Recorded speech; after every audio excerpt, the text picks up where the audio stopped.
ಪರಲೋಕದವುಗಳ ಕಡೆಗೆ ನೋಡುವಂತೆ ನಿಮ್ಮ ಆತ್ಮವನ್ನು ವಾಕ್ಯದಲ್ಲಿ ಬಲಪಡಿಸುವ ಅನುದಿನದ ಧ್ಯಾನ.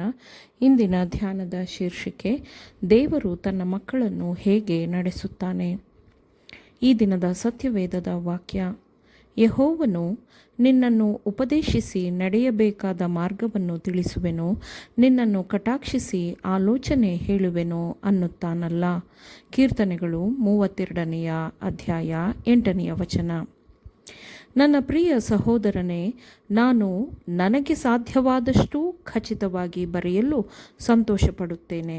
ನನ್ನ ಹಿಂದಿನ ಪತ್ರದಲ್ಲೂ ನಾನು ಇದನ್ನು ಮಾಡಿದ್ದೇನೆ ಎಂದು ಭಾವಿಸಿದ್ದೇನೆ. ಆಗ ಪರಿಸ್ಥಿತಿಯನ್ನು ಸಾಧ್ಯವಾದಷ್ಟು ವಿವರವಾಗಿ ಸ್ಪಷ್ಟವಾಗಿ ಪ್ರಸ್ತುತಪಡಿಸಿದ್ದೇನೆ ಮತ್ತು ನನ್ನ ಪತ್ರದಲ್ಲಿ ಹೇಳಿರುವುದಕ್ಕಿಂತ ಹೆಚ್ಚು ಖಚಿತವಾಗಿ ನೀವು ಮಾಡಬೇಕಾದವುಗಳನ್ನು ತಿಳಿಸಿ ಬರೆಯಲು ನನಗೆ ಸಾಧ್ಯವಾಗುತ್ತಿಲ್ಲ. ನಂಬಿಕೆಯಲ್ಲಿ ನಡೆಯಲಿಕ್ಕಾಗದಿರುವಂತೆ ಅವಕಾಶ ಕೊಡದೆ ದೇವರು ಬೆಳಕನ್ನು ದಯಪಾಲಿಸುವುದಿಲ್ಲ. ನಂಬಿಕೆಯು ನಾವು ನಿರೀಕ್ಷಿಸುವವುಗಳ ವಿಷಯವಾಗಿ ಭರವಸದಿಂದಿರುವುದು, ಕಣ್ಣಿಗೆ ಕಾಣದವುಗಳನ್ನು ನಿಜವೆಂದು ತಿಳಿದುಕೊಳ್ಳುವುದು ಆಗಿದೆ ಎಂದು ವಾಕ್ಯವು ಹೇಳುತ್ತದೆ. ನಮ್ಮಲ್ಲಿ ಯಾರಿಗೂ ಗುರುತು ಹಾಕಿಕೊಟ್ಟ ನೇರವಾದ ರೇಖೆ ಇಲ್ಲ. ನಾವು ಪ್ರಾರ್ಥಿಸಬೇಕು ಮತ್ತು ನಂಬಬೇಕು ಮತ್ತು ಪ್ರಾರ್ಥನಾಪೂರ್ವಕವಾಗಿ ಎಚ್ಚರದಿಂದಿರಬೇಕು. ಯಾವಾಗಲೂ ಪ್ರಾರ್ಥಿಸಬೇಕು. ನಂಬಿಕೆ ವಿಶ್ವಾಸವನ್ನು ದೇವರ ಮೇಲೆ ಇಡಬೇಕು. ನನ್ನ ಸಹೋದರನೇ, ನೀವು ನಿಮ್ಮ ಕರ್ತವ್ಯವನ್ನು ತಿಳಿದುಕೊಳ್ಳಬೇಕಾದರೆ ನೀವು ಕರ್ತನನ್ನು ಹುಡುಕಬೇಕು. ಅವೊಂಡೇಲ್ ಕಾಲೇಜಿಗೆಂದು ಹುಡುಕುತ್ತಿದ್ದ ಭೂಮಿಯ ಆಯ್ಕೆಯಲ್ಲಿ ನಾವು ಮಾಡಿದ ಯಾವುದೇ ಯೋಜನೆಗಿಂತಲೂ ದೇವರ ಕರವು ನಮ್ಮನ್ನು ನಡೆಸಿತು ಎಂಬುದು ನನಗೆ ಬಹಳ ಖಚಿತವಾಗಿದೆ. ನಾವು ಈಗ ದೇವರ ಅನುಗ್ರಹದೊಂದಿಗೆ ಮುಂದುವರಿಯಬೇಕು ಮತ್ತು ನಮ್ಮ ಆಸ್ಪತ್ರೆಯನ್ನು ನಿರ್ಮಿಸಬೇಕು. ನಾವು ಸಿಡ್ನಿಯ ಬಳಿಯಲ್ಲಿ ಒಂದು ಸ್ಯಾನಿಟೇರಿಯಂ, ಅಂದರೆ ಆರೋಗ್ಯ ಕೇಂದ್ರವನ್ನು ನಿರ್ಮಿಸಬೇಕು, ಆದರೆ ನಗರದಲ್ಲಿ ಅಲ್ಲ. ಇದಕ್ಕಾಗಿ ನಾವು ಯೋಚಿಸುತ್ತಿರುವ ಸ್ಥಳವು ಹಾಕೆಸ್ಬರಿ ಎಂಬ ಸ್ಥಳವಾಗಿದೆ.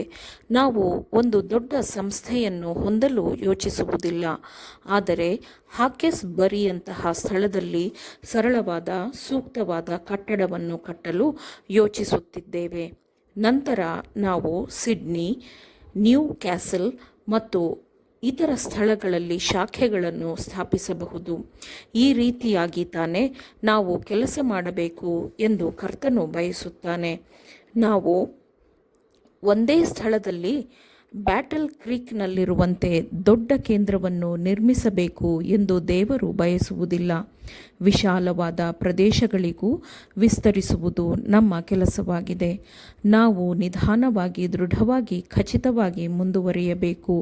ಸಿಡ್ನಿಯಲ್ಲಿರುವ ಆರೋಗ್ಯ ಕೇಂದ್ರವು ನಿಮ್ಮ ಭೇಟಿಯನ್ನು ಕಾಯುತ್ತಿದೆ, ಆದರೆ ನೀವು ಹೇಳಿದ ವಿಷಯಗಳ ಕಾರಣದಿಂದ ನೀವು ಬರುವುದು ನಿಮ್ಮ ಕರ್ತವ್ಯವೆಂದು ನಿಮಗೆ ಭಾವಿಸುವವರೆಗೆ ನಾವು ನಿಮ್ಮನ್ನು ಬನ್ನಿ ಎಂದು ಹೇಳಲು ಸಾಧ್ಯವಿಲ್ಲ. ಆಫ್ರಿಕಾದಿಂದ ನಿಮ್ಮನ್ನು ಬಿಡುಗಡೆಗೊಳಿಸಿಕೊಳ್ಳಬೇಕೆಂದು ನಿಮಗನಿಸಿದರೆ ನಾವು ನಿಮ್ಮನ್ನು ಸ್ವೀಕರಿಸಲು ಸಿದ್ಧ.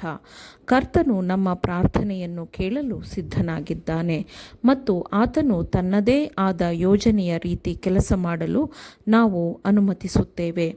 ನಮ್ಮ ಆರೋಗ್ಯ ಕೇಂದ್ರಕ್ಕಾಗಿ ಸ್ಥಳವನ್ನು ಸಿದ್ಧ ಮಾಡಲು ದೇವರ ಅನುಗ್ರಹವು ನಮಗೆ ದಾರಿ ಮಾಡಿಕೊಟ್ಟರೆ ನಾವು ನಿಮಗಾಗಿ ಅಥವಾ ಯಾರಿಗಾದರೂ ಕಾಯಲು ಯೋಚನೆ ಮಾಡಿಲ್ಲ. ಆದರೂ ನಮಗೆ ಇನ್ನೂ ಯಾವುದೇ ಮಾರ್ಗವು ಸಿದ್ಧವಾಗಿಲ್ಲ.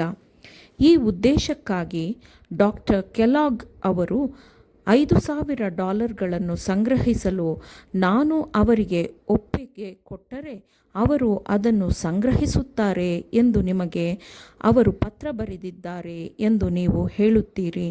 ಮೊದಲು ಸಂಗ್ರಹಿಸಿದ $5,000 ಜೊತೆಗೆ ಇನ್ನೂ $5,000 ಸಂಗ್ರಹಿಸಬಹುದು ಎಂದು ಡಾಕ್ಟರ್ ಕೆಲಾಗ್ ಅವರು ನನಗೇ ಪತ್ರ ಬರೆದಿದ್ದಾರೆ.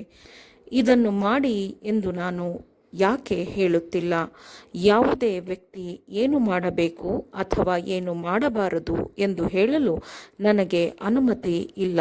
ಕರ್ತನು ನನಗೆ ನಿರ್ದೇಶಿಸಿದಂತೆ ನಾನು ನಮ್ಮ ಪರಿಸ್ಥಿತಿಯನ್ನು ವಿವರಿಸುತ್ತೇನೆ.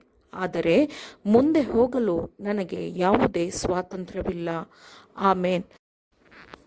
ದೇವರ ವಾಕ್ಯಗಳನ್ನು ಶ್ರದ್ಧೆಯಿಂದ ಆಲಿಸುವವರು ಮಾತ್ರವೇ ಆಗಿರದೆ ಪಾಲಿಸುವವರೂ ಆಗಬೇಕೆಂದು ನಿಮ್ಮನ್ನು ಉತ್ತೇಜಿಸುತ್ತೇನೆ. ಪರಿಶುದ್ಧಾತ್ಮನ ಸಹಾಯದಿಂದ ಆಲಿಸಿದ ನಿಮ್ಮೆಲ್ಲರಿಗೂ ಧನ್ಯವಾದಗಳು. ಮತ್ತೆ ದೈನಂದಿನ ಧ್ಯಾನಕ್ಕಾಗಿ ನಾಳೆ ಸಂಧಿಸೋಣ. ಆಮೇನ್.